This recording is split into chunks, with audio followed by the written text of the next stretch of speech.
Doing all right. Yeah. Got another kid back in the house, so that's always fun. Yeah. You flew in or what? No, he's living back here now. Oh, He's done with school and. Man, he blitzed that, didn't he? Yeah, we're happy. It's fun. When you're doing something you love, it all works out. Right? Yeah, exactly. There's my guy. That's great.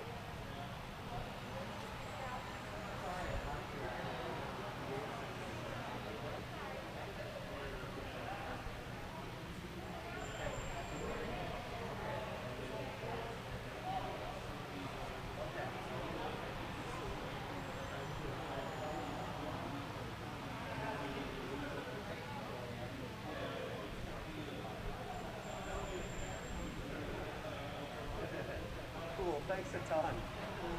And then there's no monitor back here.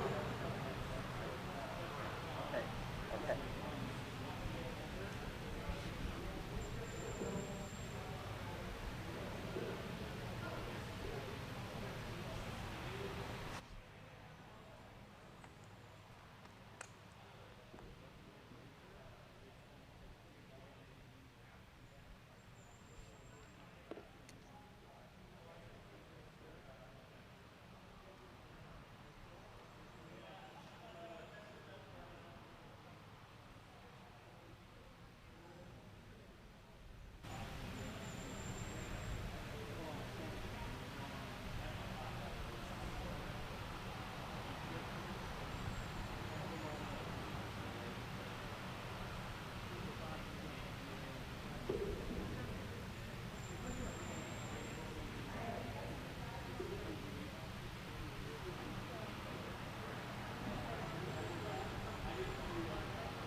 Casper the Friendly Ghost isn't late too.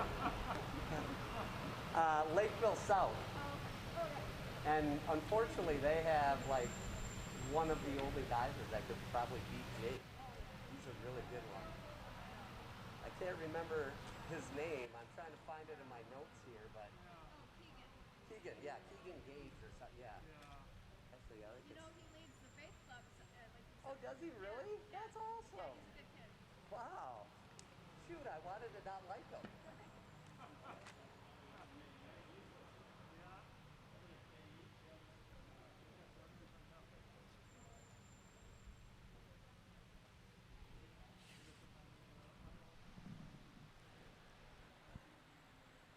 Thank you for checking into ETV. We're still getting the meet set up here for Eagan High School.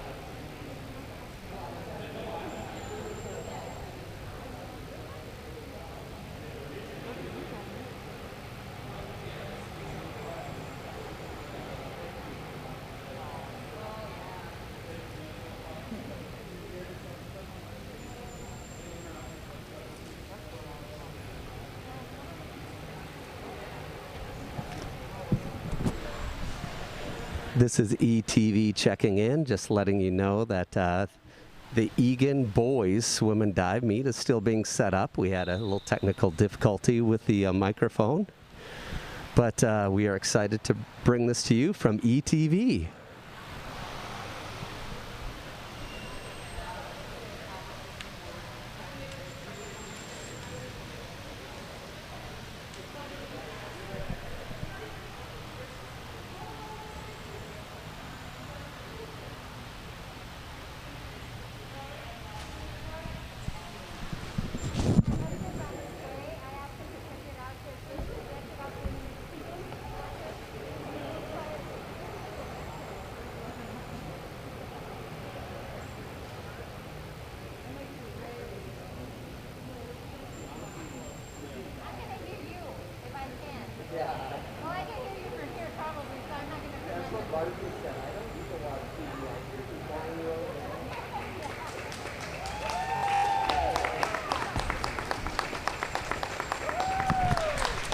All right, entering the pool area is the Eagan Swim and Dive boys team.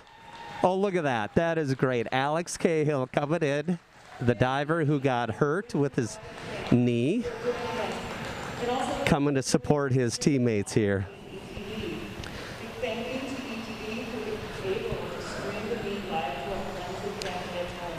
Just going to let you listen to the pool announcer. Swim and dive program. Welcome to the first virtual meet for Eagan Wildcats. We are expecting fast swims, ripped dives, loud cheers, and fun memories created today as our Wildcats swim and dive team takes on the Lakeville South from 17 miles away. And now, here are your Eagan Wildcats. Head coach for the Eagan Wildcats is Chris Morgan. Chris Morgan is being introduced as a head coach. He's in his 14th year at Eagan High School. Also is the girls coach at Northfield High School and club coach at Northfield High School. Tyler Husko is also one of the assistant coaches. He's coached here for 6 years now. He was a 5-year swimmer here at Eagan Swim and Dive. Anthony Schmidt is in his 3rd year here. Actually, his day job is a chemist at Ecolab. And our diving coach this year is Jason Bauman. Just a huge, big pedigree by Mr. Bauman.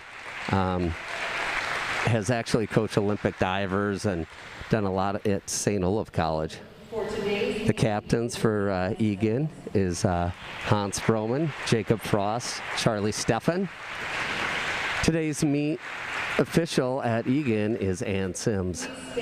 So we're going to stand for the national anthem.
All right, welcome. This is Gus Broman for ETV.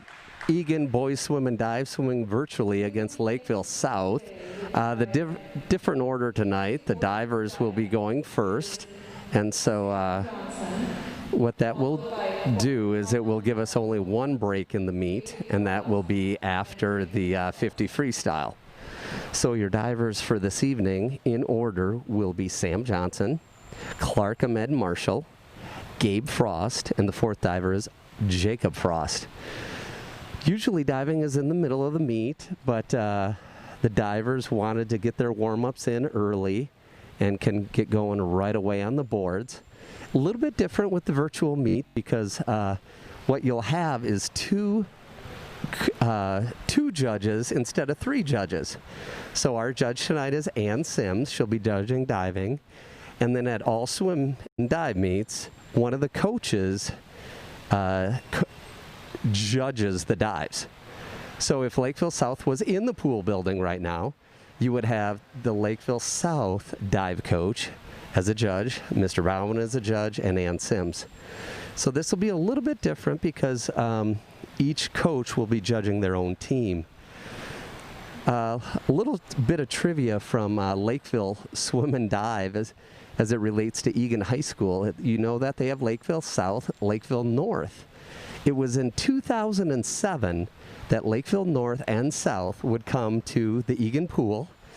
They said that they were short of money, so they only had one bus, and then they would score the dual meet as they swam and dive against Eagan. So each team had 2 lanes, and then you had to score it. Interestingly enough, Lakeville South had fantastic sprinters.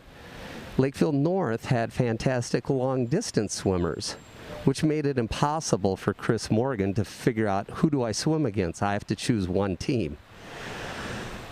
Eventually, it took about a year and a half. Chris Morgan brought that before the South Suburban Conference committees, and all the athletic directors agreed, yes, that is unfair competition. So that's when Lakeville South would have to come to the pool separate from Lakeville North, and then you would score the meets differently that way. Interestingly enough, Mr. Morgan, being the experienced coach that he was able to beat, he went from beating neither team to beating both teams. So then you go to the Lakeville pool, and actually we'll hold this for after diving. I'll give you a little background on what meets look like. Are warming up again. Well, that brings me back to the Lakeville North and Lakeville South meets. So Mr. Morgan brought before the South Suburban Conference, figured out how to change the home meets since they were unfair. Then you would go to Lakeville. This is ratcheting back to 2014 to 2018. So Eagan would swim against Lakeville South. You would go there, and you would watch Eagan swim against Lakeville South. And then the next heat was Lakeville North versus Eastview. They call the double dual meet. More on that after diving. So Sam Johnson's going to do a 101A forward dive straight 1.4. Very nice, straight in. Sam, it's great to have Sam on the team. Your second diver tonight is going to be Clark Ahmed Marshall. His total is 17.85 he scored. Up next, Clark. Now Clark Ahmed Marshall. Forward dive tuck, 1.2. So it's a 101C forward dive tuck, 1.2. Same board. Clark, nice job. So you have Ann Sims on one side of the pool judging, Jason on the other, and his total is 12.6. 3.5. All right, next up is going to be Gabe Frost. He's going to do a 103B, forward 1.5 somersault pike, 1.7. 113B, forward 1.5 somersault pike, 1.7.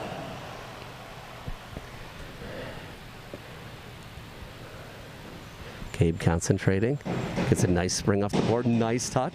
Good entry. Let's see what the judges say. That's good in my book. 28.05. 5.5. Older brother Jacob is going to be doing a 103B, forward 1.5 somersault pike, 1.7. Up next is Jacob Frost, the 103B, forward 1.5 somersault pike, 1.7. The last number, 1.7, is always the difficulty. This is, let's see how Jacob does here. Very nice, good entry. Jacob, well done. Jacob Frost, definitely Eagan's best diver. In his sophomore year, he went to state, also in his junior year. 7.5. All right, his award is 36.98. So it just scored him big. So Jacob did a, With a 102C. as he was at state, he had, you know, one thing about the Eagan program is you always have guys going before you that you're looking up to. For him, it was Grant Wallenbold, who really took him in under his wing at the state meet. Sam, nice work. Got through that. Little over rotation, but hey, that is a fantastic dive by the young guy. 3 and 3. All right. 12.6. Almond Mitchell with a 103B, forward 1.5 somersault tuck, 1.6. All right, Clark up for his second dive. Nice deep breath. Approaches the board like a professional. Gets a nice spring. Great entry. Little over rotation, but easy for me to say up in the stands. Nicely done there. Oh, awarded 20.4 as you apply the difficulty with the judge's score. Gabe is going to do a 104C forward 2 somersault tuck. It's going to be a 2.2. 104C, forward 2 somersault tuck, 2.2.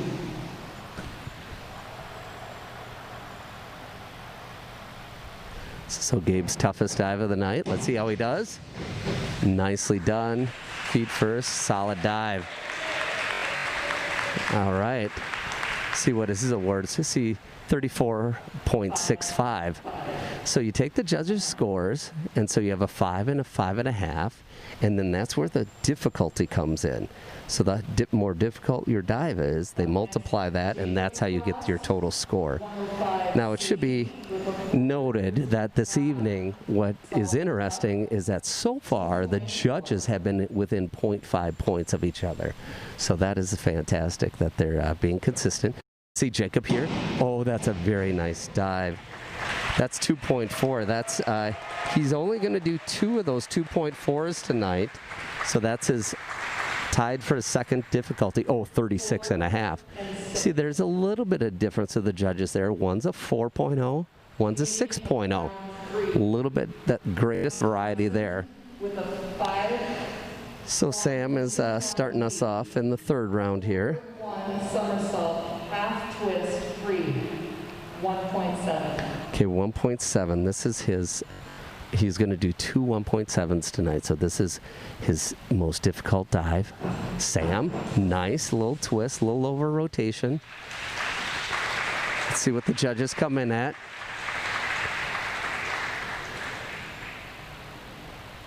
We're waiting on the French judge. I think she's still putting that in. Oh, there we go. Now we're getting up 2.5, 2.5. Judges agree.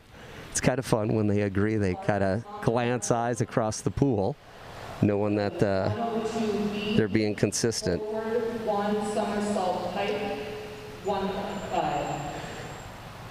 Okay, Clark, this is his second easiest dive of the evening, a 1.5. He did a 1.2 for his first dive. Approaching this. Nice spring. Nice job by Clark. Good job. He's 2.5. all right. Gabe is looking at a 51-22D forward, 1 somersault, 1 twist free. This is 1.9. This is going to be his most difficult dive of the evening. A 1.9. Last year, Gabe was a kid, just a freshman. Now he's on that board looking like a man and a 1.9 in front of him. Let's see what happens. Nice work by the...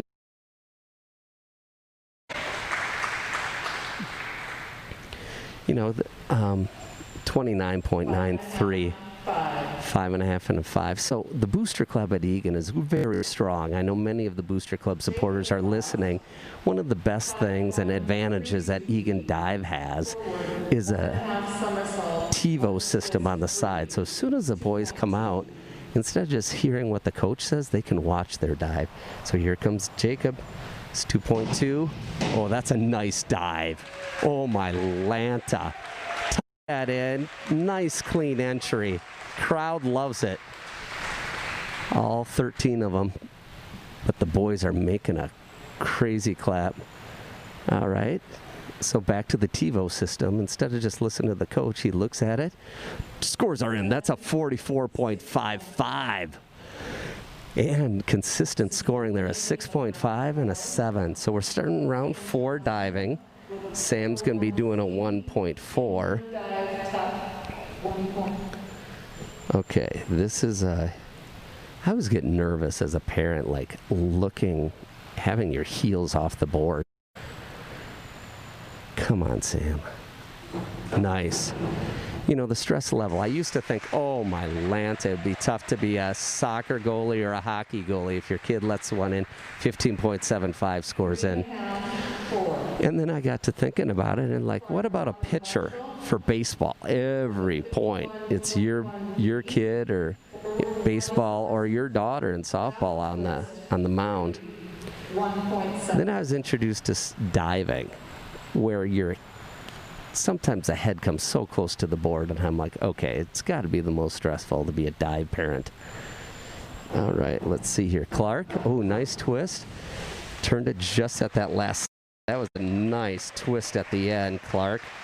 It was a 1.7 difficulty, so his 5.5, 4.5. 5.5, 4.5. Still pretty consistent scoring by the judges across the board.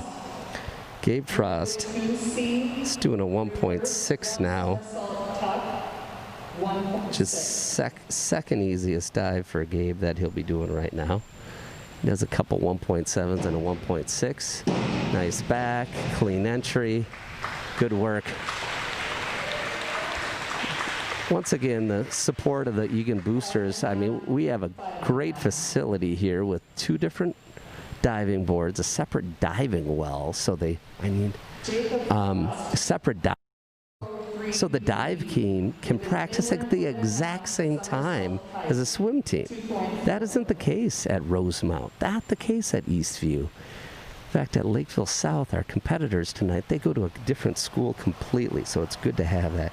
Let's see here, Jacob doing the 2.4. Back set. Ooh, nice tuck. Clean entry, very little splash. That's nice. You at home, you say what that is. Score that yourself. What would you give it? Judges say 6.5 and a 7.0. He has a 48.6. Nice work by Jacob here. Going into round 5, Sam is the 402C, inward 1, somersault tuck, and 1.6. Sam is looking at that board. I appreciate it when the boys are looking the opposite direction. It always gets me nervous as a spectator. But Sam can do it. He's been on the boards for a couple weeks now. Oh, nice. Ooh, not quite the entry he wanted, but hey, nice work.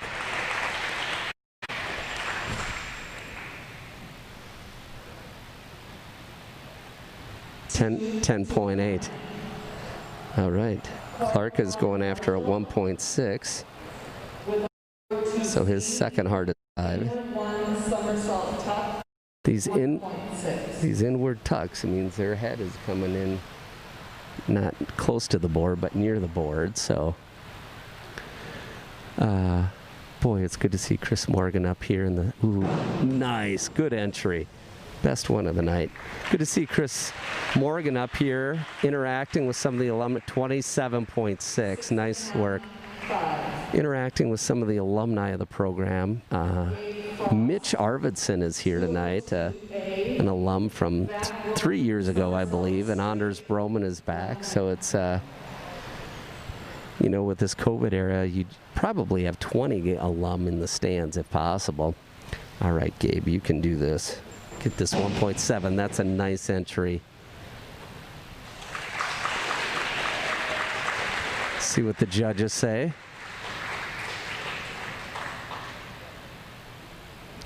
.6. 6.5. All right. Jacob is going to be doing a 1.7. So it's a reverse dive pike. Reverse dive pike. 1.7. Good approach here. Very nice. Oh, that was a very nice pike. One of the things that you've seen as Jacob has gotten more comfortable on the boards, I used to tease him like, hey, the shot, 29.32. I used to tease Jacob that the dive clock was going to expire, similar to a shot clock in basketball. There's certain times that he would just stand on that board, but now that he's a senior and he's earned his stripes, he just takes this, and you can tell that he's had some club diving. He understands the process, just steps up another day at the office. Sam doing a 1.7, his toughest dive. That was a really nice entry by Mr. Johnson there. Scores are coming in, and it's a 22.5. Clark Almond Marshall with a 201A, back dive straight, 1.7. Clark, for his last dive of the evening, it's a 1.7, his most difficult dive of this evening. Nice entry, good straight dive. Boy, you can tell that Sam is just packed full of natural ability. So if I had to vote tonight, 19.13, if I had to vote most likely to improve on this dive, wow, Sam's got it. He is just, get him under the tutelage of Mr. Bauman for, you watch, come the end of February, he'll be tallying the scoreboard. Clark doing a 1.7 here, a back dive straight.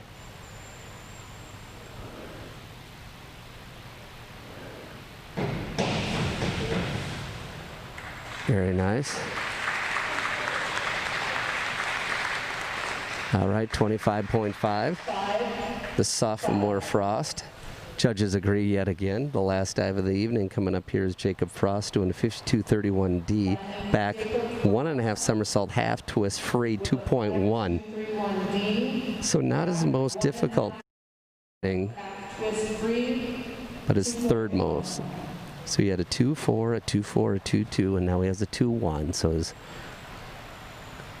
third most difficult or second easiest, depending if you're positive or negative. Mr. Frost, nice twist. Oh, and he does such a nice job about 3 feet above that water. I would just cause a huge splash. He just tucks it one last time. Judges agree a 5.5 and a 5.5. Boy, they just scored it. That concludes diving. So it'll be a 10-minute break as the kids warm up in the pool for the meet. Should be noted that Lakeville South, boy, his name blanks on me right now, but has a diver that actually finished top 8 in the state of Minnesota. So it usually when Eagan comes into the pool, diving is the event that we win. But this time, who knows? Who knows what happened over at Kenwood Middle School? Check that. It's not Kenwood. It's the other one. Kenwood does not have a diving well. Another interesting point between Eagan Swim and Dive versus Lakeville. is Eagan Swim and Dive, being in District 196, has middle school athletics. What that means is Dakota Hills has a swim and dive team. Blackhawk has a swim and dive team. In the Lakeville School District, they do not have the funding to have middle school swim and dive. So, they just bump them up to the high school team, whether they have the times or not. So you end up seeing a lot of lower times. I mean, they do have some club swimmers, not going to lie, that hit some faster times at the 8th grade level. But in general, it's like watching a middle school meet and a high school meet at the same time, which is one of the reasons Eagan Wildcats has been such a strong force in the South Suburban Conference. Actually, coming into tonight's season, they are seven straight section titles under their belt. 7 times. Easily the most successful boys sports program at Eagan High School. Not everyone comes to swim meets, especially this year during COVID, so not many people know that. But, I'm trying to think, it's been 4 years, since Eagan Soccer has won a section title.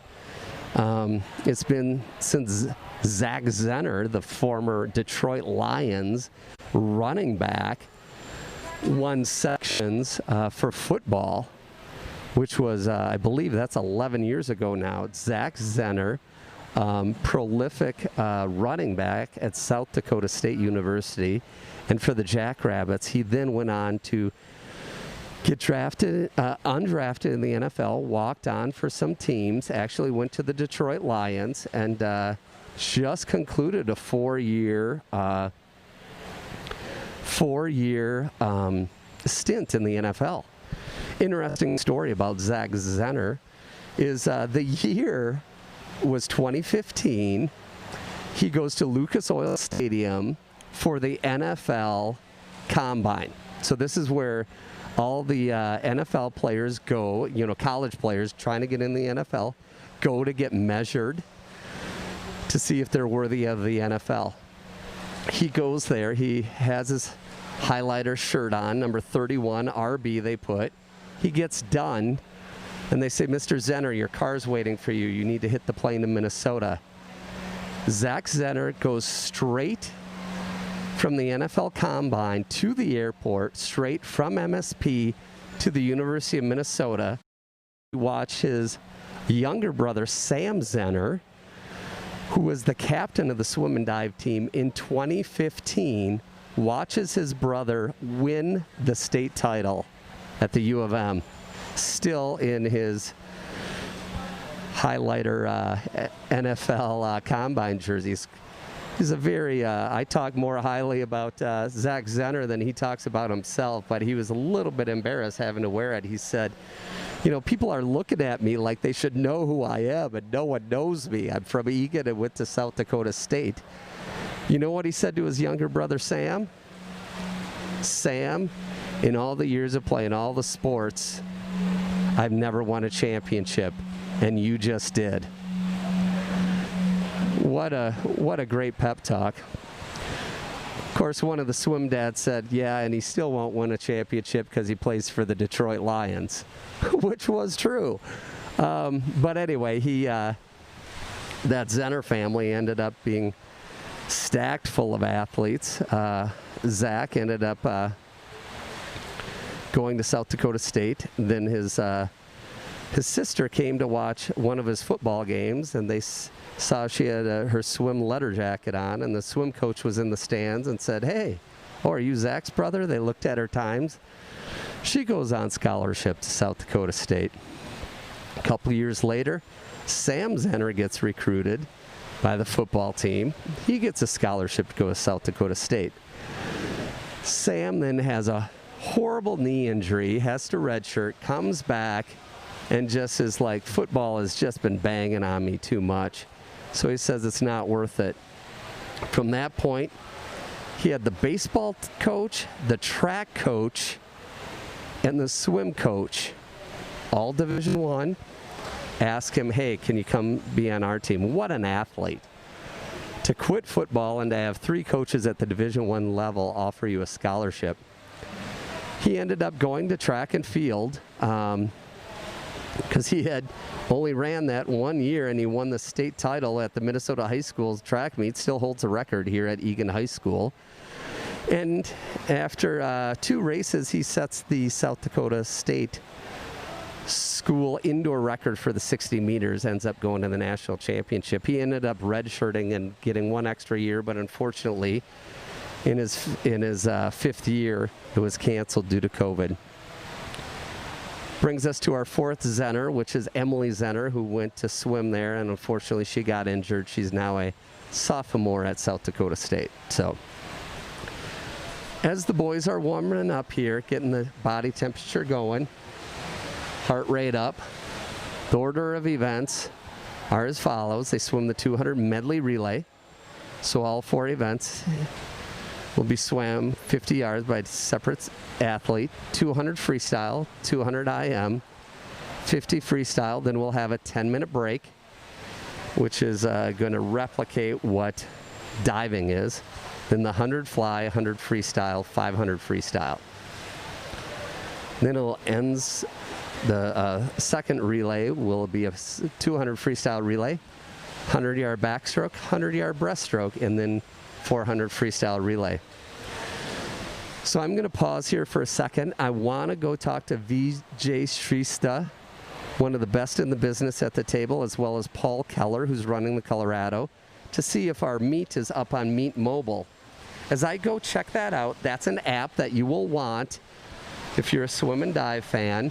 It's $6.99, and you'll be able to see the splits of all the athletes. And then, so as this meet goes on, you can search the meet, pull it up, and say, hey, look at that. Jacob went a 52.24 in the 100 freestyle. So hold on 1 second. I'll be right back.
What?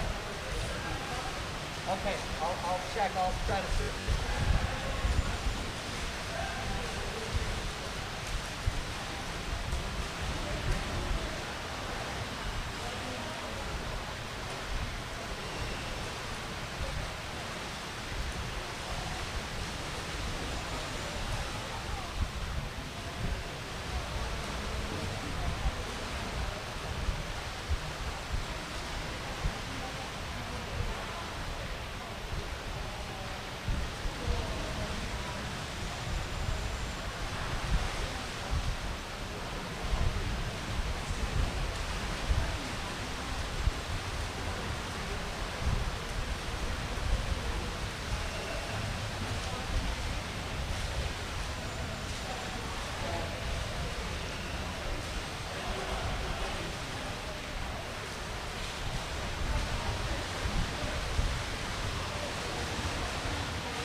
Okay, still trying to find it on Meet Mobile. The little bit of difficulty with the Meet Manager this evening, but we will for sure stay posted.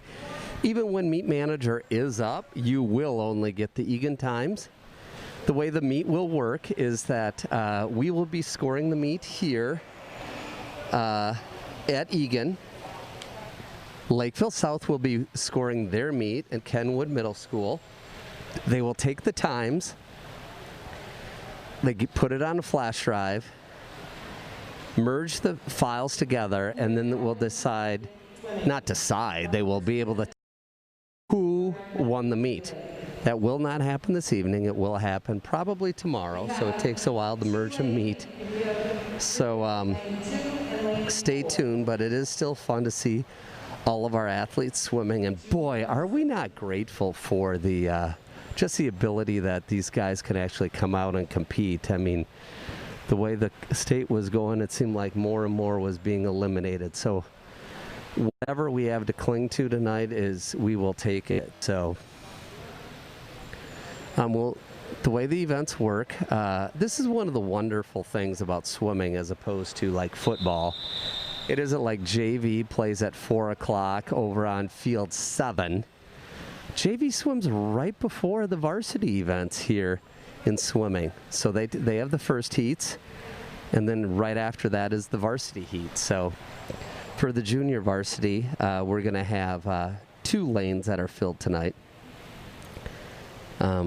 Usually when it's a live meet, you're going to have Eagan swimming lanes 1, 3, and 5. That's and then the visiting team swims 2, 4, 6. But since there's 6 lanes and only one team, they can go in either team. So a little bit of a technical difficulty at the table, so we're gonna pause a few minutes here before things get going. Back to the coaching staff for Eagan. You'll hear a news story about Chris Morgan every night. Save the best one. We'll let you know when the best one is coming. He has a life filled with stories. Actually, he is a swimmer from Burnsville. Swam with a guy by the last name of Marshall, whose dad is Jim Marshall, who is the head official for Minnesota Swim and Dive. And then Chris ended up going to swim at the University of Minnesota for the Gophers, for Dennis Dale. So he's a proud Gopher. Swam there. Then he was an assistant coach at Bloomington Kennedy, spent several years there. Then he also was an assistant coach at St. Thomas Academy. And at St. Thomas Academy, he ended up coaching under John Barnes, probably the most winningest coach in swim and dive history in the state of Minnesota. He had 11 straight titles. People will argue, well, yeah, that's because they swim Class A, but the size of the school qualifies them for Class A. They actually had a swimmer by the name of Tom Melchow, who set many records there, and then he went on to win some gold medals in 200 butterfly and in the Olympics. Chris Morgan now is in his, I believe it's his 14th year here at Eagan Swim and Dive. Our family came 1 year later, and I think we're at 13 years, so that makes it 14 for Chris. At the time, he was a club coach for Black Dog, which was out of Burnsville, and the guys were just saying, hey, can you come coach us? Can you come coach us? And he's like, absolutely. So he actually went out and started, and boy, has the Eagan program just been a force to be reckoned with ever since then. Chris Morgan builds a culture. His tagline is never settle. And you'll see that in these boys, whether it be varsity, JV, whatever, they all get treated the same. Whether you're the fastest swimmer about to win a state title, or if you're the slowest guy who just came out for the first time, he's going to treat you with respect. So So he does a really nice job, ensuring that people are being treated fairly and working as hard as they can. And many times the most inspiring athletes are not the ones with the fastest times. Rather, it's the one who's in lane 6 every day at practice, who's just working his hardest.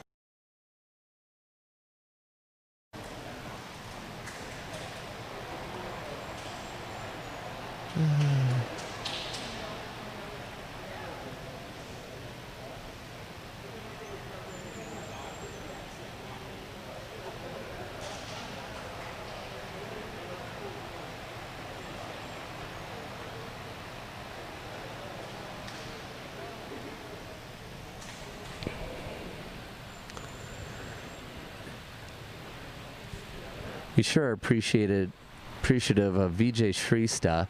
He's down on the table working like crazy, a meet manager. Paul Keller working like the Colorado system. So you have the pack.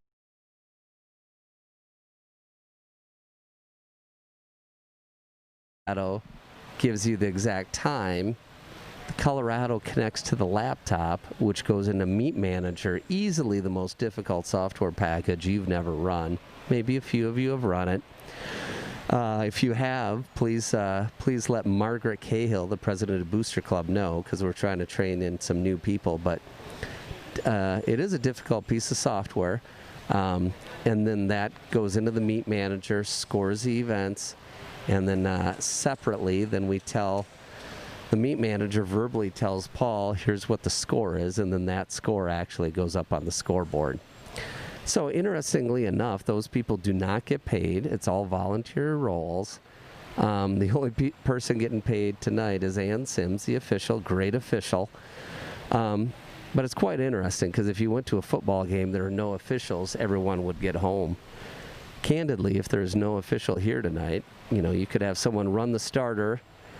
I don't know, you'd have to have someone who knows what's being DQ'd and what's not, but then you could just... Bottom line is, you can't run a swim meet without parents. You can run every other sport. I'm not sure how they time track. Track would be similar. But if no parents showed up for soccer, the game would go on. If no parents showed up for football, the game would go on.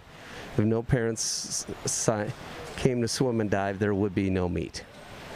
So we're so appreciative of those athletes or parents who are stepping up to help score the meet. It certainly is not an easy job. I've been down there before.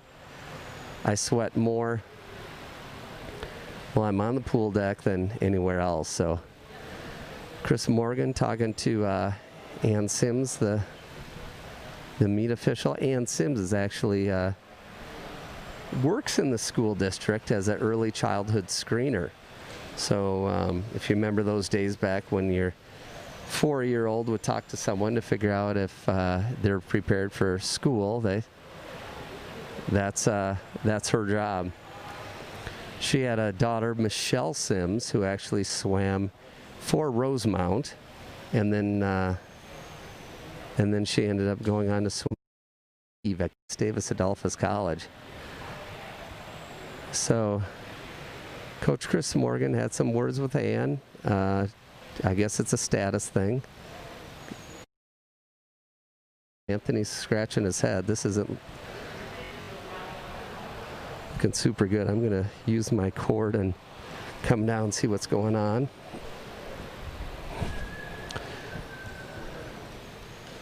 So yep, it's setting up the relays, putting the teams in. The software is very difficult when it comes to inserting relay times. So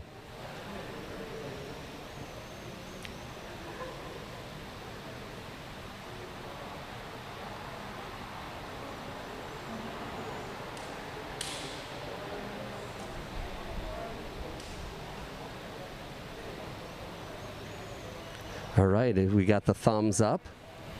Got the thumbs up. It looks like we'll be going underway. Tested the starter.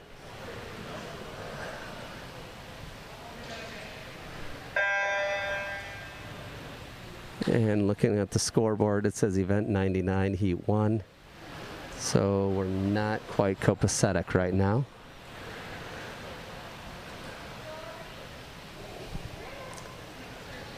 So I think what I'm going to do here is we still have the 500 tonight, so I can talk at that time. I think what we'll do is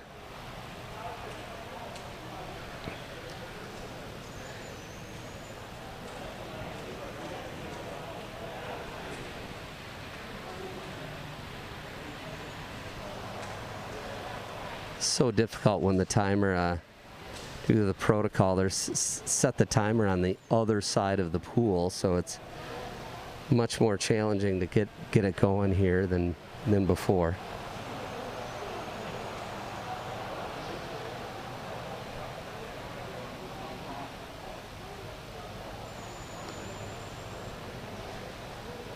We'll enjoy a little bit of swim music as they try to set up the gear. Thank you for your patience.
Coach.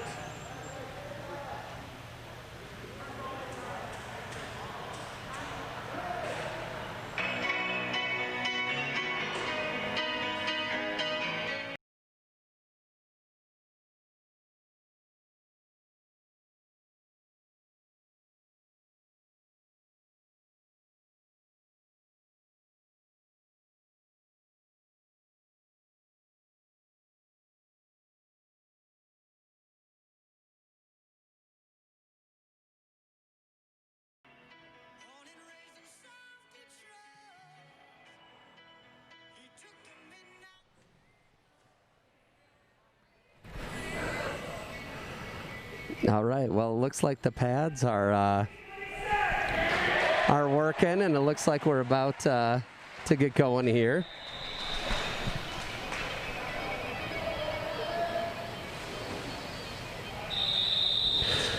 All right, this first event is a 200-yard medley relay junior varsity. They're off in the water in lane 2. That is Tyler Burby, the freshman.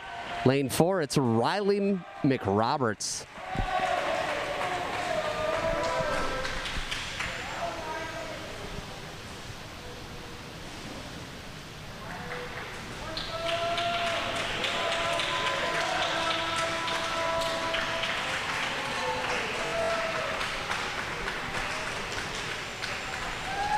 So these neck and neck. All right. Second diver and second swimmer in the water in lane 2. That's Kuldup Ratchapatuni. And then in lane 4, it's William Wen. So you always start with the backstrokers in a relay, because how would you start? How would you hand it off if you're already in the water? So that's why they start with the backstrokers, and then we go breaststrokers. The third swimmers are your butterflyers, and on the blocks right now in lane 4 is Vidan Shrista. He's in the water, the 8th grader. Lane 3 is the sophomore Ben Currens. Your flyers are going lanes 2 and 4. Vidan is an 8th grader. At times and so was William Wen, who was also in the lane before. So many times these club swimmers who have the times to fill in a JV varsity spot will come and swim at a high school. Boy, these guys are neck and neck. Your fourth swimmers are on the blocks. In lane 2, it's Nilan Ambalam. Lane 4 is Carson Rivard. Nilan is sophomore. Carson is a 9th grader. These are your freestyles. Bringing it home. It's good to see Eagan having two lanes filled in the JV heat. Nice long strokes by Carson there. Nealon also coming in strong. No need to breathe in the last 3 strokes. Touches in. Oh my goodness, Nealon, way to tough it out. He lost his goggles from the get-go. Swam with it like a chin strap. So next event is a 200-yard medley varsity. 200-yard medley relay varsity in lanes 2, 4, and 6, one heat.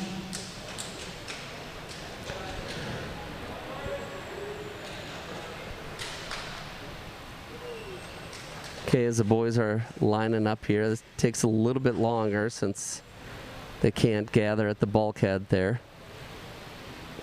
So a little bit of extra time in between events here. So this is your varsity heat. So this will be the times that are going up against Lakeville South.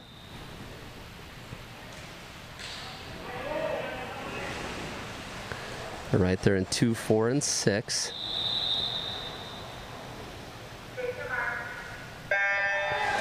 Your backstroker in lane 2, that's Derek Bango.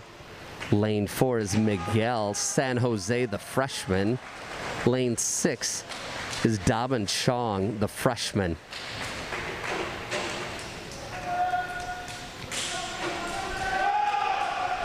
Bango getting a real nice jump there.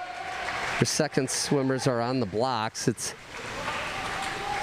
Yep, Chuck Steffen, the captain, is in lane 4. Lane 2 is Will New, a senior. Lane 6 is Lucas Arvidsson, another senior. All the seniors here are the breaststrokers in the medley relay. Chuck doing a nice long stride there. Nice pull out here. Chuck coming in hard. Hans Broman is your butterflyer in lane 4, all set on the A relay. Broman in the water. Steffen came in at a 28.93. And in lane 2, Will New came in at a 31.77. And in lane 6, Lucas Arvidsson 34.88. Butterflyers are continuing to fly as Broman is coming in. That is Thomas Keller on the blocks for the Wildcats A relay. Keller's off. Broman coming in at a 24.97 split. Let's see here, Will New tapping in at a 27.59 split. And lane 6, Enos Rice comes in at 29.13. Keller coming in. Very nice. Oh, look at that time. 144.44. Easy one to remember. Nice job. Coming in hard is Alex Bango. We had a Bango brothers here in lane 2. That's fun. Always good to see 2 kids from the family swimming in the same relay. Jacob Frost, the diver, came in lane 6. So 1:44.44. Throughout the season, that'll be the A relay time to beat. The B relay was a 1:52.61, and the C relay is 2:02.09.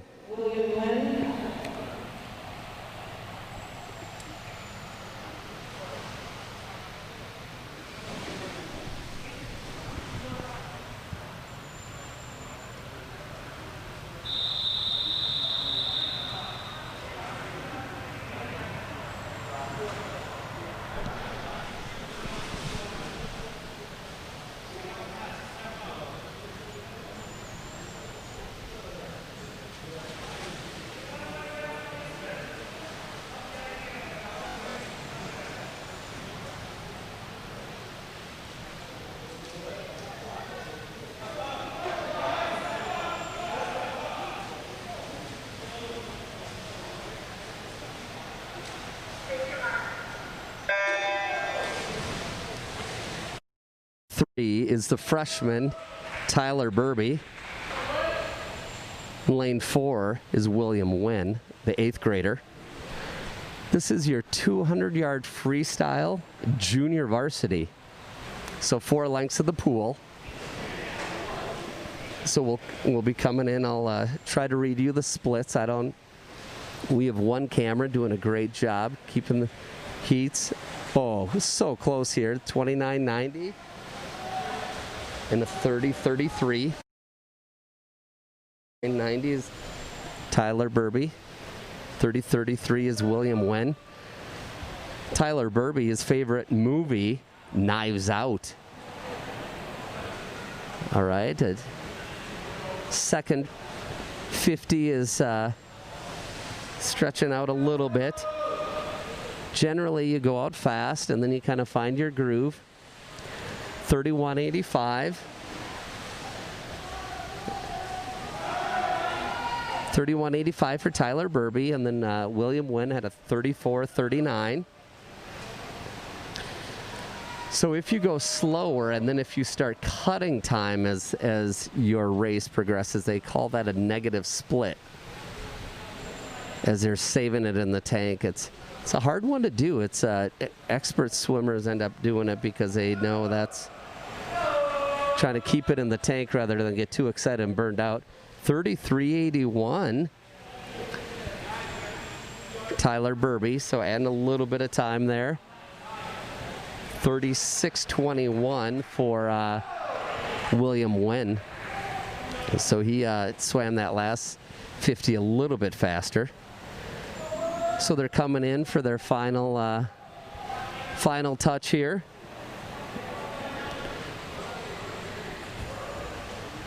Tyler found his stride nicely. Touching in at a 2:09.52.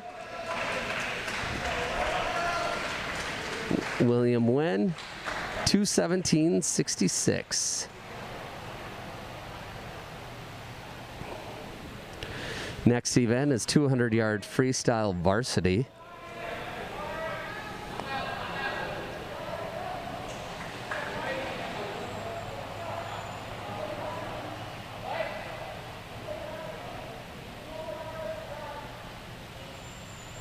Boys, 200-yard freestyle varsity. In lane 3, Harris Boyd. In lane 4, Tony Shestra. In lane 5, Jeff Brzezinski.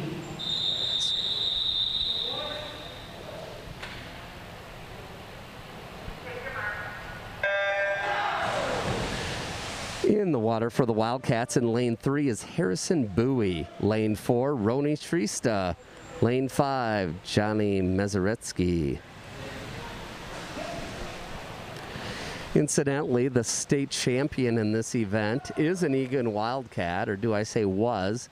That is Jackson Keller. He's got first in state. Jackson is not swimming on the high school team due to all the craziness with COVID and trying to get some serious training in at his club team and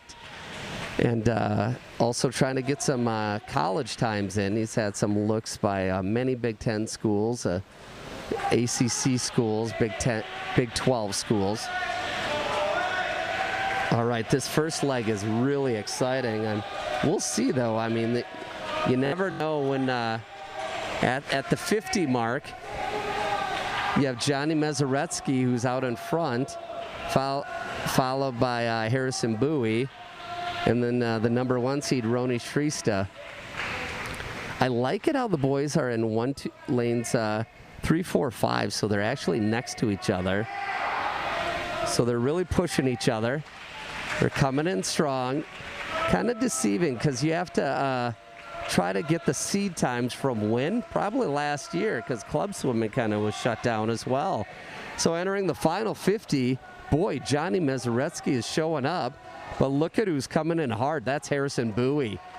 Harrison Bowie actually placed 16th in the prelims for the 500 in sections. Ended up going into finals, and that was the 1 point Eagan needed to win the section title. Bowie battling hard. He's coming back, trying to get that negative split. Mezaretsky's coming in hard. I don't know, can Bowie do it? He is definitely pushing. Oh, just a 2-tap. Wow, very close. And then comes in Shrista. So your finishers are Johnny Mezaretsky with a 159.46, and then Harrison Bowie with a 159.61. Then came in Roni Shrista with a 203.99. 200-yard IM junior varsity. In lane 2, Ben Currens.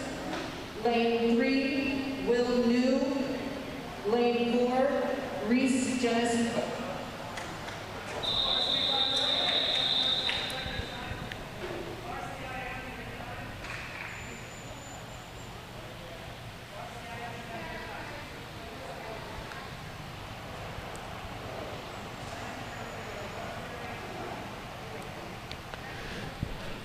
Okay, the JV IMers are in lanes 2, 3, and 4.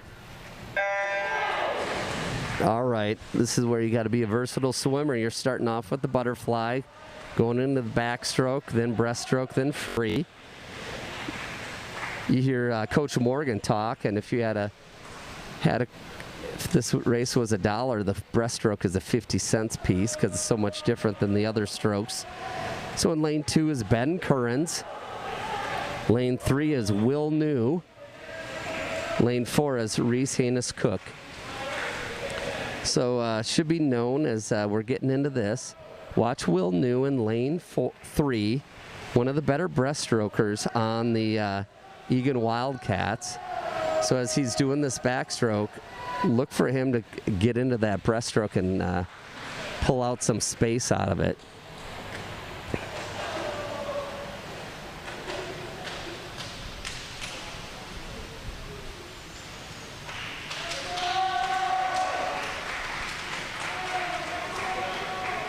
Easily the toughest transition is right here.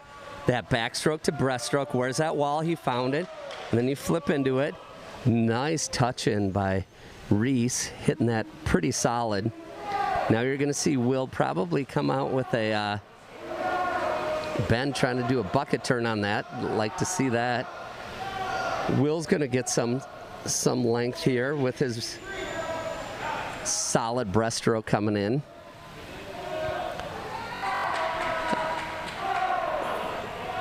All swim fans and non-swim fans know the fastest stroke at the end is the freestyle.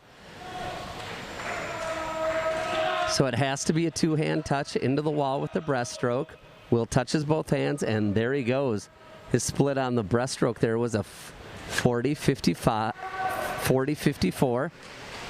The right touching is Reese. He's off.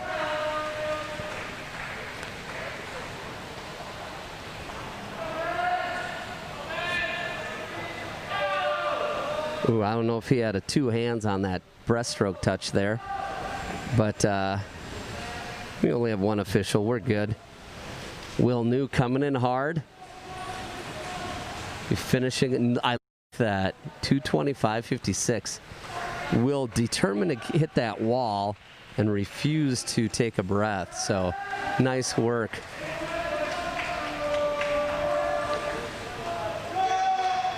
Reese touching in at a 2 minutes 34.45. And here comes Ben Currens coming in. 2:49.05.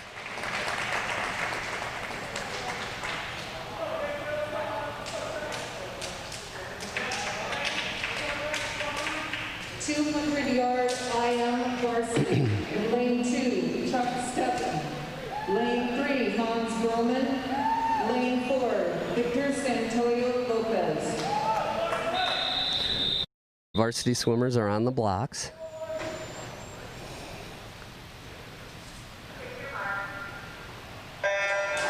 This is going to be a fun one to watch here. You have Chuck Steffen in lane 2, Hans Broman in lane 3, Victor Santoyo Lopez in lane 4. So the swimmers, Chuck Steffen, he specializes in the back and the breaststroke. Broman is a butterflyer and a freestyler. So watch lanes 2 and 3. They'll be exchanging times throughout this race here based on what stroke is being swum. So like I said, Broman has the fly, but then you'll see Steffen catch up huge, if not pass, in the back. And then Victor just right, solid in all 3. Jack of all trades, master of none, if you will. Early in the season too here, so it's be interesting to see where these teams are. So as predicted, Steffen coming back after that butterfly, and then you'll really see him stretch it out here on this breaststroke. That's his most solid stroke here. So Steffen will be pulling ahead of Broman here. Santoyo Lopez knocking on the door as well. Always a fun event being able to see all 4 events in one event. Excuse me, all 4 strokes in one event. Steffen now about a body length ahead of Broman. Then he'll be coming into the freestyle where, I don't know, it's Steffen has quite a bit of length on Broman here. Who knows if it's a lot to make up in a 50, so Santoyo with the flip. Steffen doing on the long freestyle.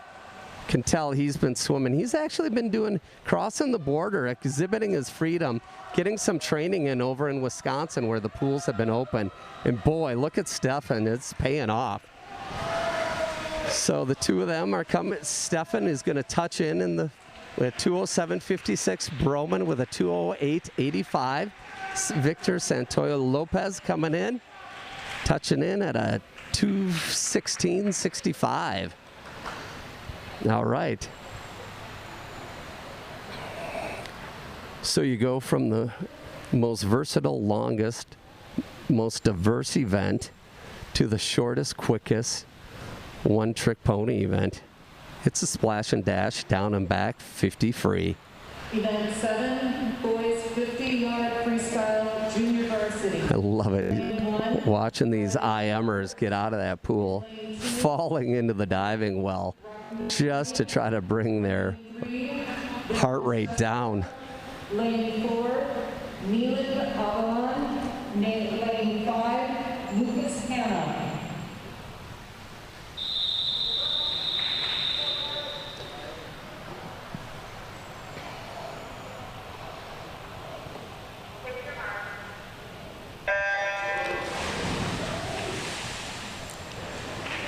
All right, in lane 1, it's Riley McRoberts. Lane 2, Koldup Ratchapaltuni. Lane 3, Vidan Shrista. 4, Neelan Ambalam. Lane 5, Lucas Hanna.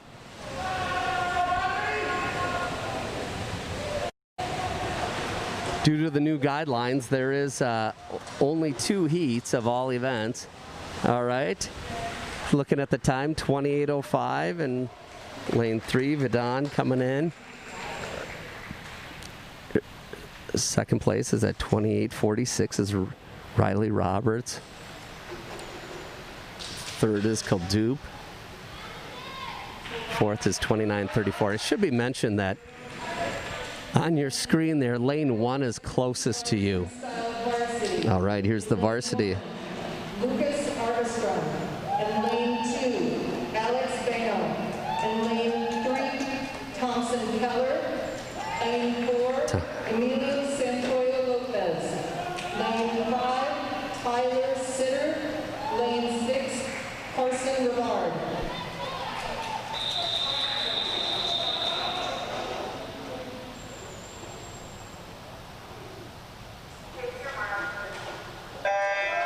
And your varsity heat, here we are, is Lucas Arvidsson is in lane 1, Alex Bangle lane 2, Thomas Keller lane 3, Emilio Santoyo Lopez lane 4, Tyler Sitter lane 5, Carson Rivard in lane 6. See how it's coming across the split, the race is in the middle.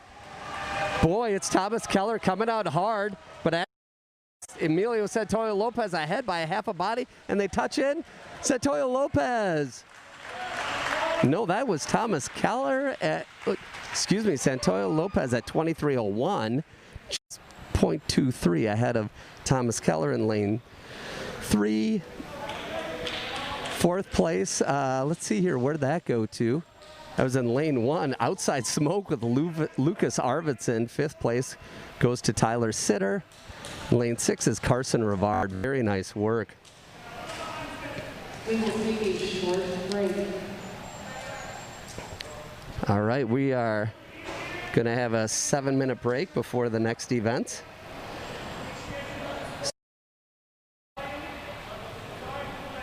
Grab a beverage and we'll be with you in about 7 minutes.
All right, coming after the diving break is always the 100 butterfly.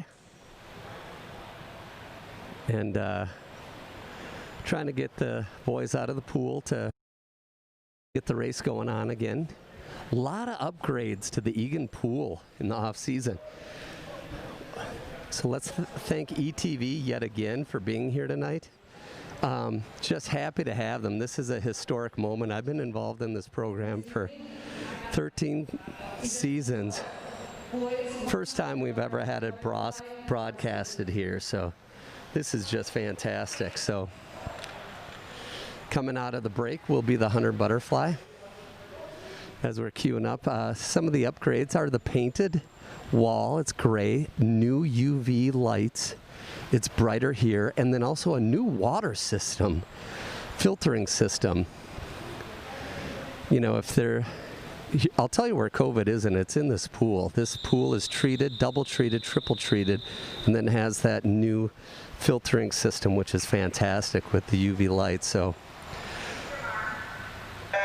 all right, your swimmers are in the water, and lane 2 is Derek Bango. Lane 3 is Hans Broman. Lane 4 is Harrison Bowie. So it's good to see the boys swimming hard. It should be noted that Lakeville South has a butterflyer that finished, I believe, top 16 in state. So Broman, if he's thinking about taking this event, is going to have to speed up. He got a 26.78 at the turn. Let's see here, Derek Bango, 28.84. Lane 4, Harrison Bowie, 28.64. I'm glad to see the guys. In theory, you could say you swim faster when there isn't a wake, so you spread them out. But at least the boys are racing and kind of have bodies in next to you instead of Casper, the friendly ghost. Broman coming in strong. All right, one last breath. Will he breathe one more time? No, he doesn't. Keeps it down. It's a 58.64. All right, and then touching in is Derek Bango, a 101.79, and then third is 102.62, claimed by Harrison Bowie. Excuse me, Derek Bango had the 102.62. Harrison Bowie, 101.79. You know, Harrison is doing, boy, has he become a versatile swimmer. I mean, I'm not going to lie, when it's a long distance, you want Harrison Bowie in the water with the Cats hat on. We know that he had the, you know, he's a flyer, and it's going to be good to see him develop as the season goes on. Many times the flyers end up being decent long distance as well. It's definitely the most technical stroke. All right, we're getting the going. Look at this teamwork. Alex Cahill stepping up. ACL surgery from the football season. Diver, he's here to support the team. He goes over and grabs a watch to be a timer in lane 6. That's teamwork right there. All right, you have your 100-yard freestyle junior varsity. Lane 1 is Neelan Ambalam. Lane 2 is Lucas Hanna. Lane 3 is Kuldup Rachapatuni. Lane 4, Vidan 5.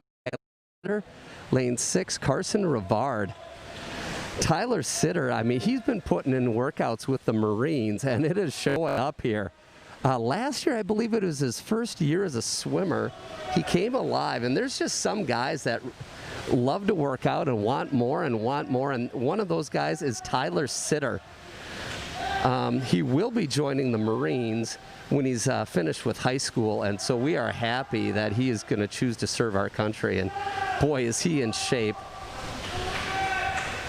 Coach Morgan is always challenging the guys. Hey, invite your friends for an open practice. He always has a practice where it can open up any athlete. So let's see how we finished off here in lane 5. It was Tyler Sitter, 103.29. the Marine workouts are paying off. And then came in Carson Rivard with the 104.08. Third place was Trista. That's Vidon Trista, 104.96. And Kuldeep was in 106.29, place 4. Lane 1, Neelan Ambalham, and then Lucas Hanna, the 115.43. Now we have the varsity 100-yard freestyle.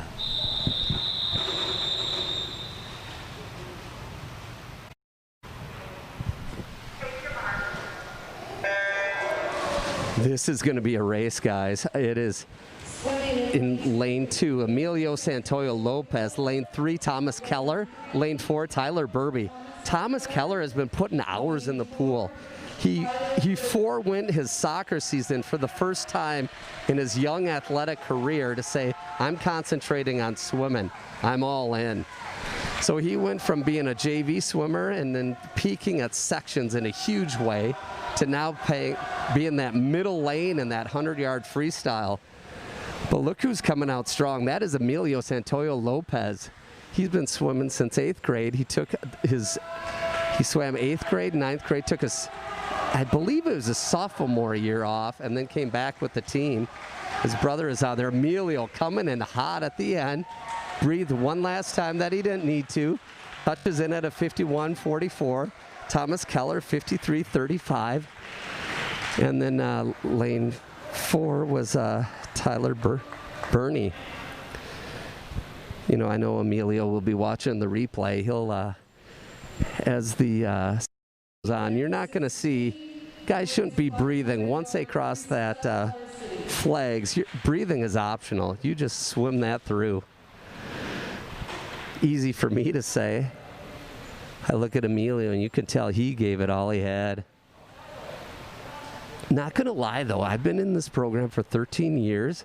I look at the bodies that these kids get at doing it, and I'm telling you, this year as a 50-year-old, I went to the pool for the first time. Feels wonderful. I felt like in 30 minutes of swimming, I ran a 10K, lifted for 15 minutes, and stretched out for 10.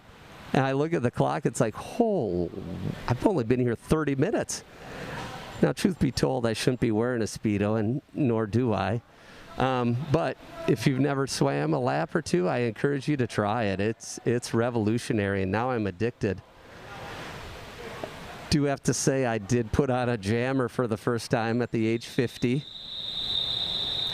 Super self-conscious. I felt like I looked like crud, and then I realized instead of comparing myself to my 20-year-old kid and my high school senior, if I compared to who else was swimming, I was doing just fine. But just so I didn't have all that water in my pockets as I was swimming back and forth for a 500.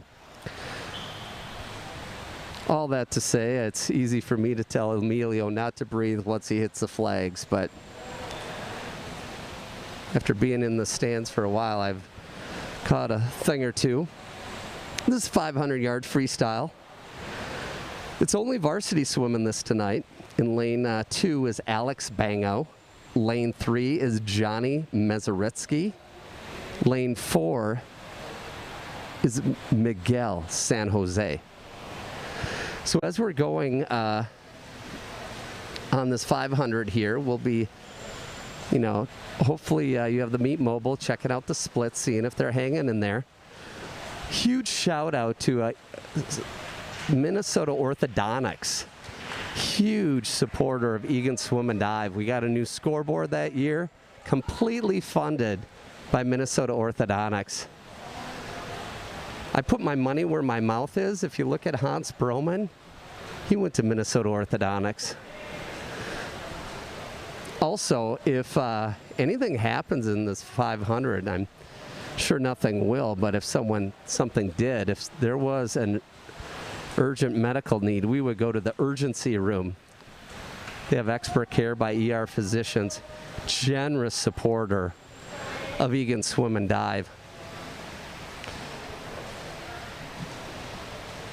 So the 500-yard freestyle, boy, if they ever had the pairing event, I'm out.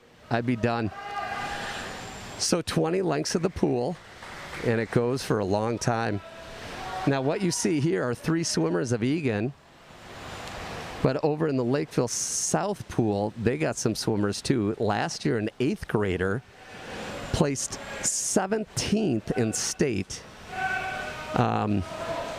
in this event. So if one had to venture to guess who will win this event, get first place, that would probably be a Lakeville South swimmer. The beauty of high school swimming is places 1 gets 8. Oh boy, I'm checking. I'm going off of memory here, and if Vlad Shub, if you're watching, his son actually was one of the champions in that 2015 tall Shub, and actually won state in the 400 freestyle relay. He might mock me, but you get 8 points for first place, 6 points for second, 4 for third, 2 for fourth, and 5th place gets first place. 1 point. I'm sorry.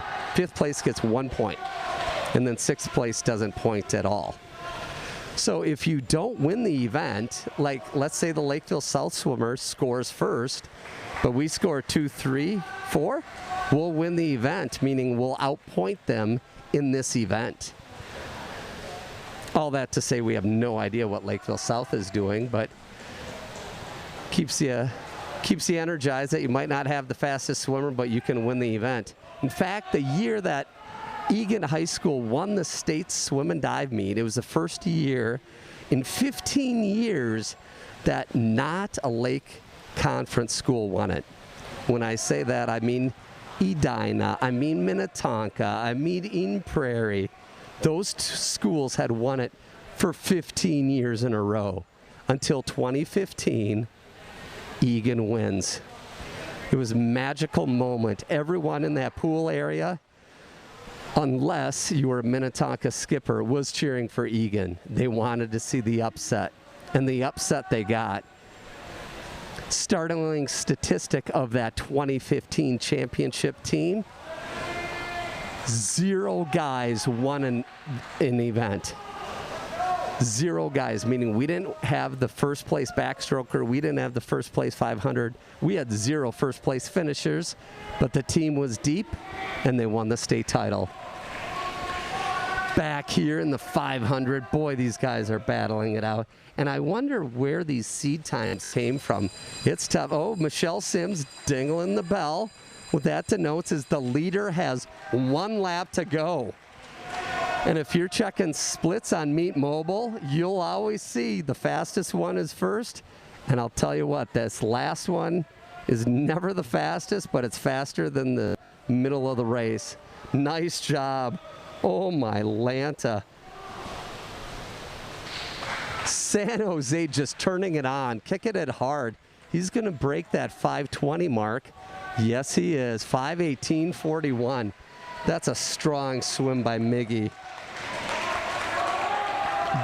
Alex Bango has another lap to go. And then Mezaretsky is coming to touch in and be done. He's going to break the 540 mark, 5:37.60. Alex doing a great job. Should be noted that Jackson Keller also won this event as a sophomore, Eagan Wildcats swimmer. His brother Thomas, not swimming for the Wildcats as we mentioned. Alex just digging in deep. Boy, that's good to see.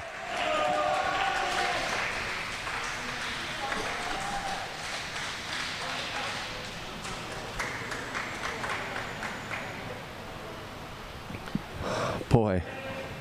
And now they have to climb out of the pool. I'm telling you, if it was me, I'd swim over to the ladder. Good swim by those guys. So it was 3 years ago that Chris Morgan challenged one of the guys who was trying to prepare for college for long distance. They don't have the mile in high school. They don't. And Dawson swam the JV event of the 500. He got out, swam the varsity of the 500 back to back. If I asked you what time do you think he got it better in, the first or the second one, a logical person would guess that first one, but no.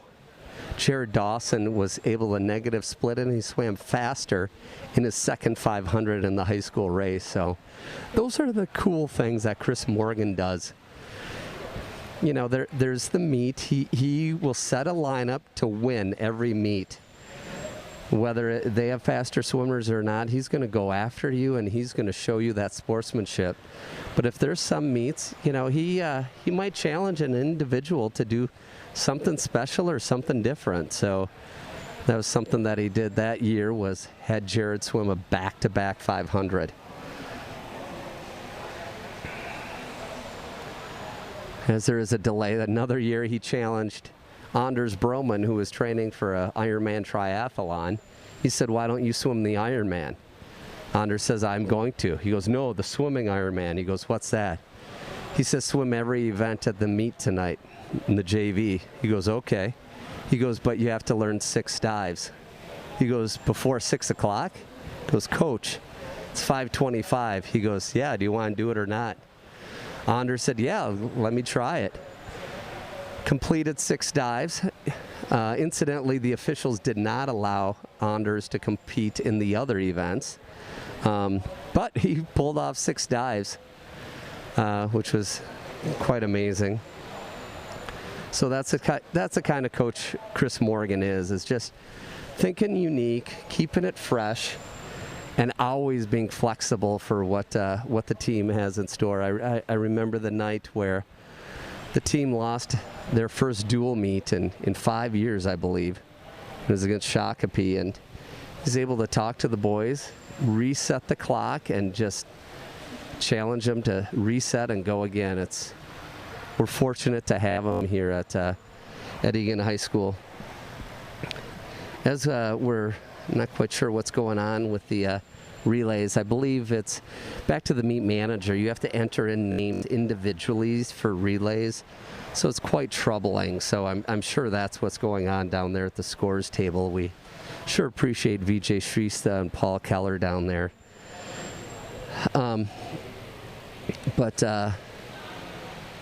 You know, looking at Miguel San Jose, who just finished off at first place. After the swim season, the boys go out. They're going to be eating well. They eat a lot. But then when the swim season is over, it's all caution to the wind, and they get to eat unhealthy once again. So asking Miggy what's his favorite post-taper crave, he's like, oh, fried chicken. Give me Cane's or Chick-fil-A. And as a 500-yard swimmer, he could probably eat his several Chick-fil-A's with the Chick-fil-A sauce and never leave a mark on that body.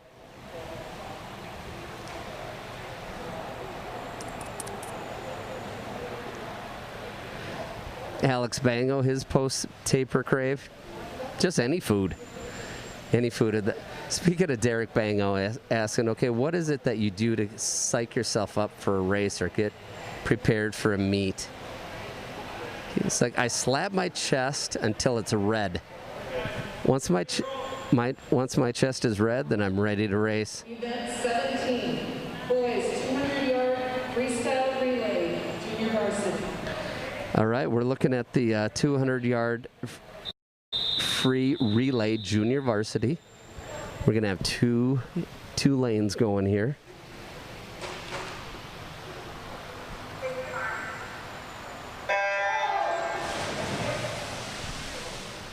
Swimmers in lane 2. So each swimmer is gonna swim a 50. In lane 2, that's Neelan Ambalam. In lane 4, we have Gabe Frost, the diver. Boy, I wish I would have looked at that start. It probably was splendid coming off the blocks, being the diver that he is. Touching in, your second swimmer's in the water. In lane 4 is Riley McRoberts, a 9th grader. In lane 2 is Vidan Shrista. Boy, it's good to see another freestyle on board. VJ does such a nice job at the table. I'm not going to lie. A lot of times it's about the kids, but as a parent, you want to hang out with the cool people and have the talents, and VJ sure is an asset down there at the table, as we saw tonight. All right, they're sprinting in. McRoberts is going to touch in, and Ben Kearns is going to go. And in lane 2 here, it is Kuldeep Rachabatani. All right, that leaves one swimmer to go. This is a down and back. This is always a tight race. I mean, in the varsity races, when you're in dual meets, the exchanges are so tight because it's just a 50. So you have to be, you got to be guessing / making sure you're touching in, because the DQ cancels you out. In lane 4 off the blocks was 8th grader William Wen. Lane 2 is 9th grader Lucas Hanna. They're finishing the race up here. All right, you look for the splash of the kick. You know, the kick is where all your power comes from. You think it's the arms. Sometimes it is in a 50. But think of your muscles. You have way more muscle in your butt and your thighs than you do in your arms.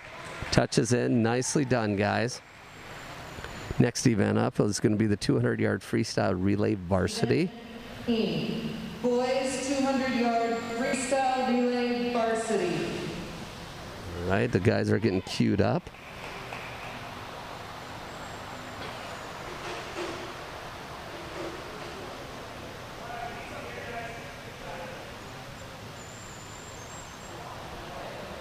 All right, they're getting on the blocks here.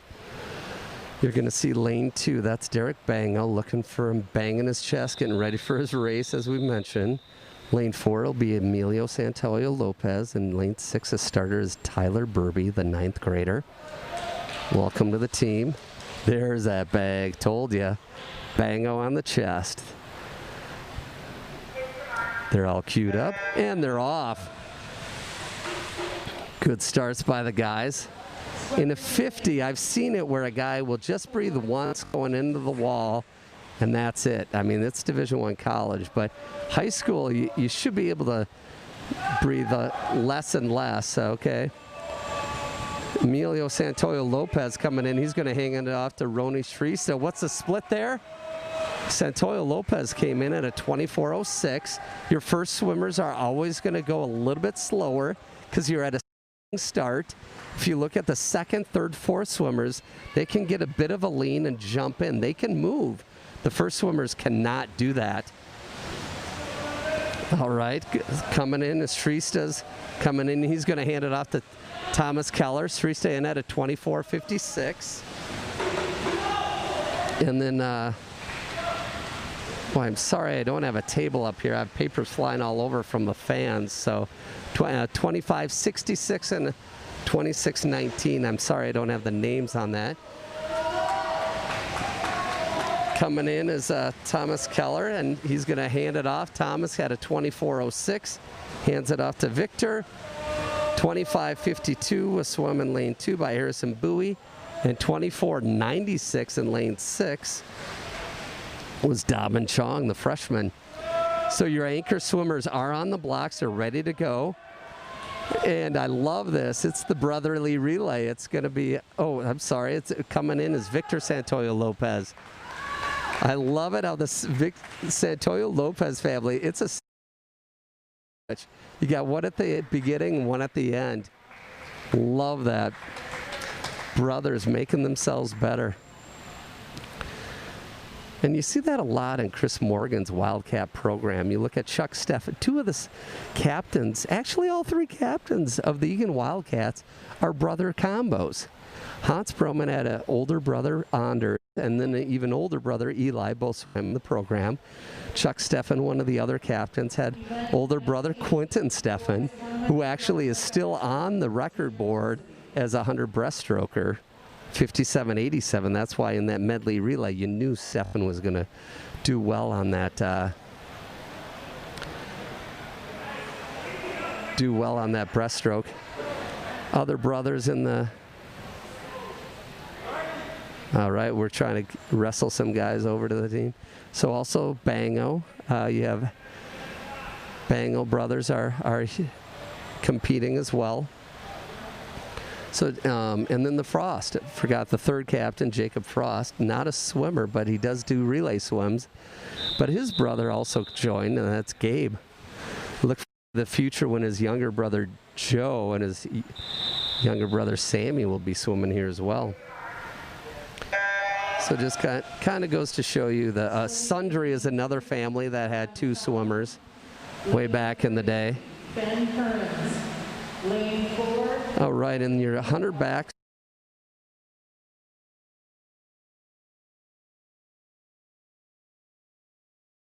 Grader, lane 4, Riley McRoberts. Great to have Ben Kearns. I mean, he had friends, a real close guy to Thomas Keller, the Frost kids, came out, and he's really gutted it out, and he's coming along as a swimmer. It's so great to see. Riley McRoberts, great to see him on the team as first-year competitor as a 9th grader. Dobbin Chong, 9th grade. Chris Morgan, when you have the pedigree of him, he calls guys out, turns them into swimmers. Couple times he was a little low on head count. He said, hey, if you have a pulse, have your friends come out and try out. Well, little did they know, once they get their pulse, they lower their pulse once you're in the Chris Morgan program. Nice touch in by Ben.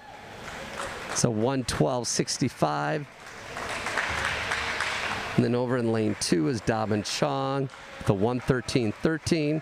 Ben Kearns bringing it in at home. Come on, Ben. Nice. Crashes into the pad. Nice work. 1:27.36. All right, your 100-yard backstroke varsity now. 100-yard backstroke varsity.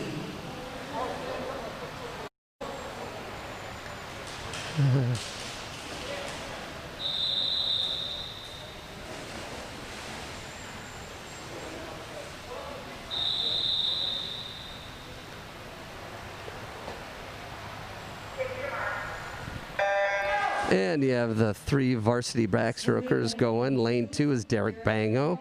Lane 3, Miguel San Jose. Lane 4, Victor Santoyo Lopez. The brotherly love right there.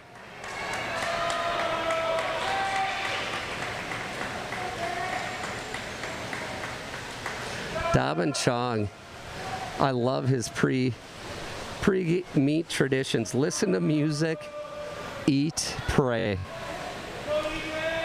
Great way to prepare for anything, even swim meet. His post-taper crave, ribs. I'm telling you, I think you could have ribs even when you're tapering. His favorite music, Dobbin Chong, Ocean's 11. So coming into the backstroke flags, so the flags in the pool are for one purpose. It's for the backstroke. It's to know when to flip turn and how many strokes before you finish. So that's why the guys can finish underwater, give it one last dolphin kick. So nice work there. Your finishers in order, Miguel San Jose, a minute, 0.58. Second place was in lane 2, which is Derek Bango. Lane 4 was Victor Santoyo Lopez. Third place at 104.90. All right.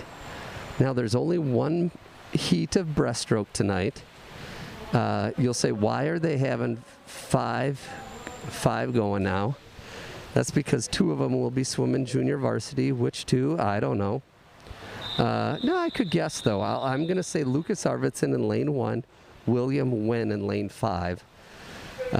Morgan held a time trials last Saturday and was able to figure out where the guy's at. So Will New was in lane 2, was a breaststroker in sections last year, scoring points. Chuck Steffen, like I said, he's the guy who's been going to Wisconsin, staying in shape, and Roni Srista, also a point gatherer at sections. William Wynn is over in lane 5 as the 8th grader. Boy, Lucas is doing great. He joined. Oh, there's another brother combination I forgot about. My apologies to the Arvidsson family. Mitch is in the stands. He goes to the University of Iowa. He showed up to swim. And I'm not going to lie. Lucas saw the body transformation of Mitch. Says, I want that. So he joined the swim team. Enjoyed it so much, he started swimming club in the off season. Stefan doing a nice, let's see, his older brother has a 57.87 boys record here. Stefan touches in at a 103.71. It looks like in second touch tonight will be Will New at a 112.01. Third touch is Shrista with a 114.39. Roni Shrista, another brother combo. Roni, and then William Wynn, 119.63. Boy, that's homework for me. How many brothers' families have been at Eagan Wildcats? So I could either try to do it myself.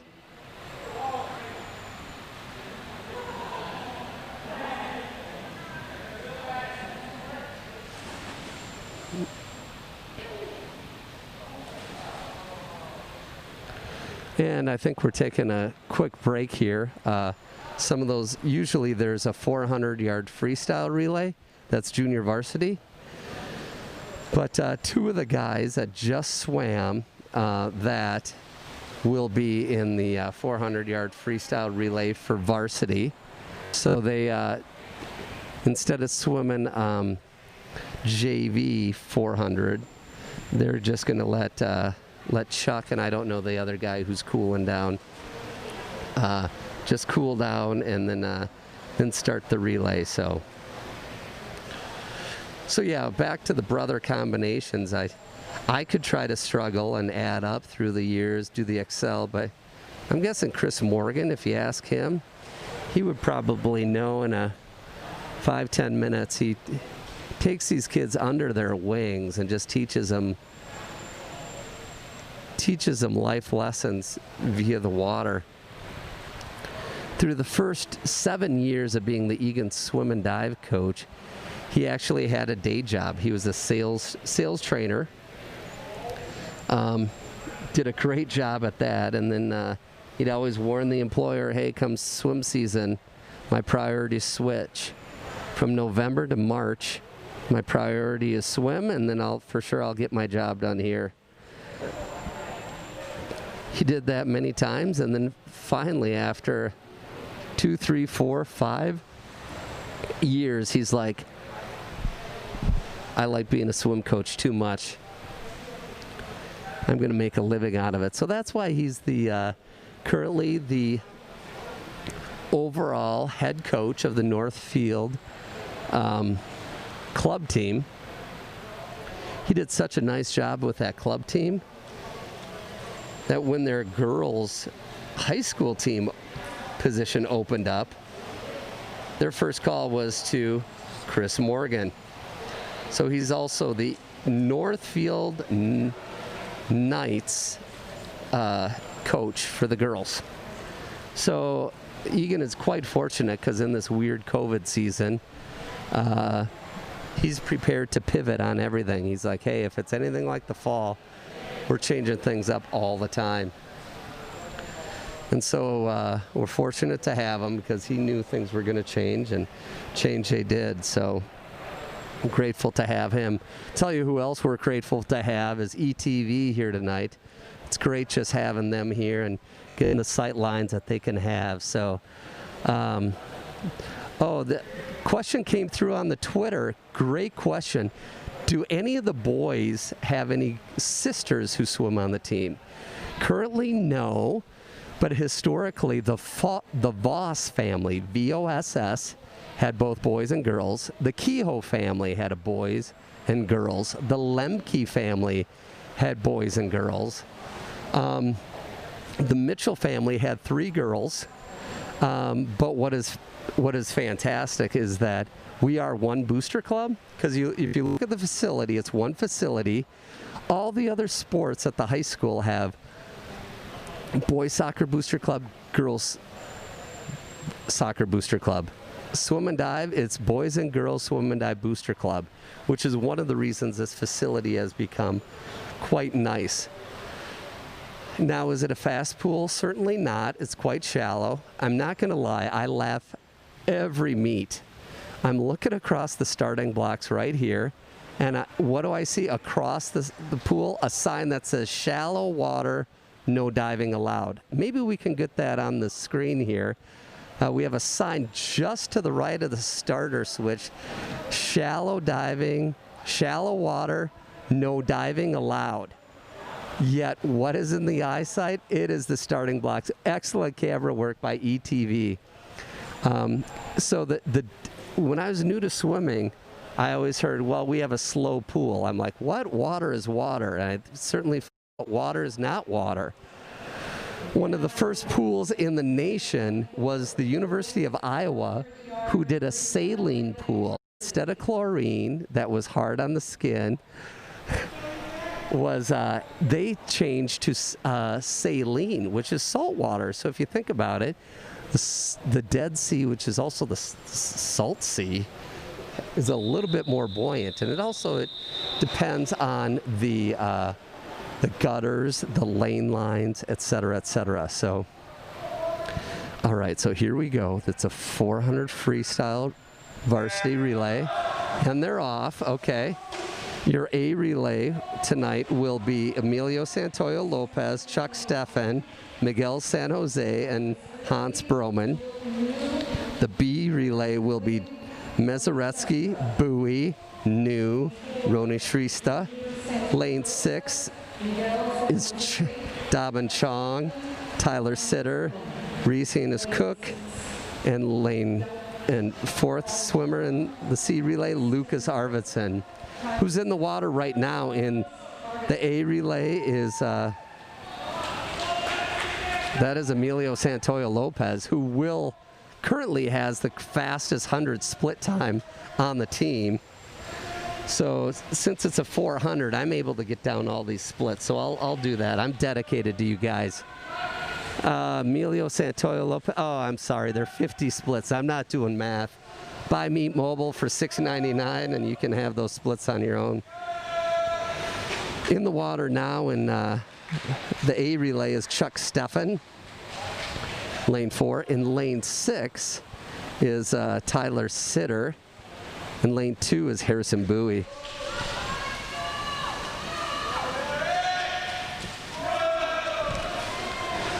This 400 relay last year in this. Rosemount was supposed to host a meet. They had glass in the pool. I said, Eagan, can you host? Of course we can host. They're District 196 neighbors. So we said, yes, we'll host that meet. More on that meet in 1 minute. Let you know that in lane 4, that is Miguel San Jose diving in. Lane 2, Will New. And in lane 6, that's Reese Hannes Cook in the water. So Rosemount comes here for the meet. It's tied going into the 400 free relay. Eagan hadn't lost to Rosemount in 9 years. Comes down to the final swim. Jackson Keller out touches. Eagan wins. Place went crazy. Fast forward to sections where every 8 teams are swimming. Comes down to the 400 free relay. Okay, this story deserves a hold on this, so let me let you know in lane